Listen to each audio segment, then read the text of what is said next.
Good morning, everyone. I am so excited to be here reading Quill Soup, a stone soup story to all of you. I really do hope you enjoy it. So we'll get started.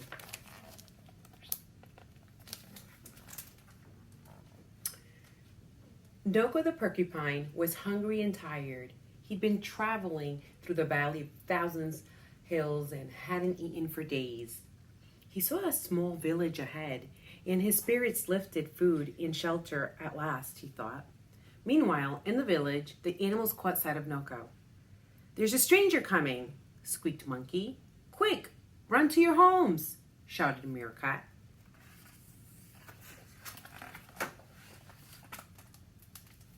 Noko trudged into the village. It was silent and empty. "Hello, friends," he called, but there was no reply.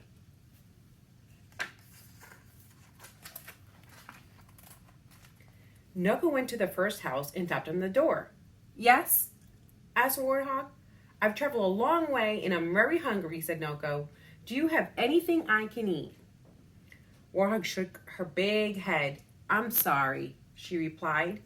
"I ate a big lunch and all my food is gone."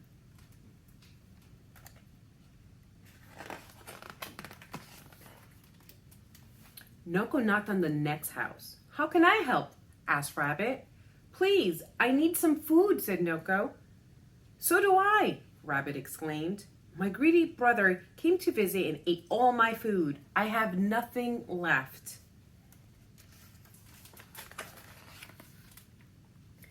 Noko knocked Monkey's door. "Yes, what is it?" Monkey asked. "I wonder if you have any food to spare for a poor traveler," Noko inquired. "We are poor villagers," Monkey grumbled.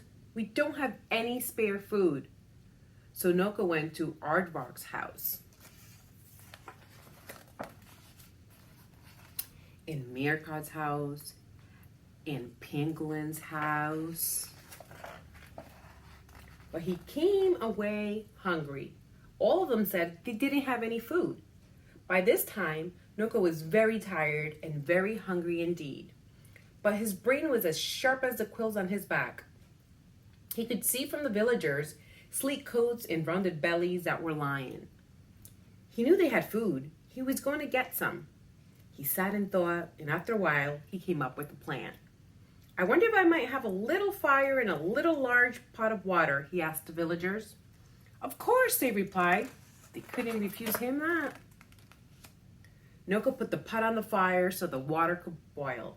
"It seems I should have to make my own food," he sighed. "I will make quill soup." He plucked 3 quills from his back and dropped them into the big pot. "But surely the quills are too hard and sharp to eat," Warthog said.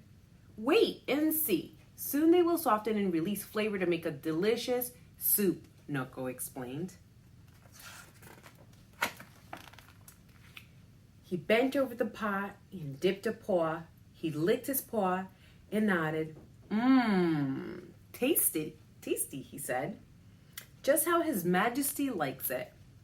"You've met the king?" squeaked Meerkat. "Many times," Noko said casually. "I always make him quill soup. He loves it." Noko tasted the soup again. "If only I had some carrots," said ruefully. Rabbit's ears shut up. He wanted to taste this quill soup that was fit for a king. "I think my greedy brother may have left a carrot or 2. He blurted out. He hopped away to fetch them. Noko added the carrots to the water and tasted the soup again. "Lovely," he announced. "Of course the king likes mealies in his quill soup." "I've got mealies," squealed Meerkat. She ran away to find them. Each time Noko tasted the soup, there was something that needed to be added. Beans, peas, potatoes, spinach, and then the things appeared within moments, as if magic. How beautiful pictures these are. Now Noko's soup was thick and rich. Once again, he tasted it. "Perfect," he declared, "unless I don't suppose anyone has a few worms." "Pangolin did." Noko told the villagers to fetch their bowls. There's plenty of soup to share, he said. Bowls of the delicious soup in the firelight until the big pot was empty.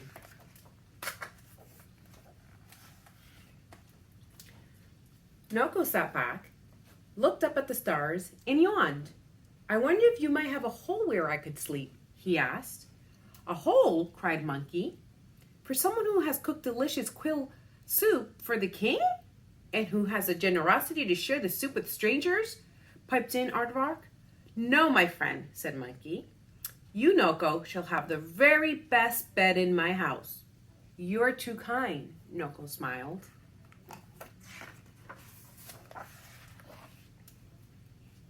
Before they went to their beds, Noko and the villagers sang together, shared stories, and danced in the moonlight. Look at them, beautiful pictures. Later on, with a full tummy and a happy heart, Noko the traveler went to sleep at last. Good night.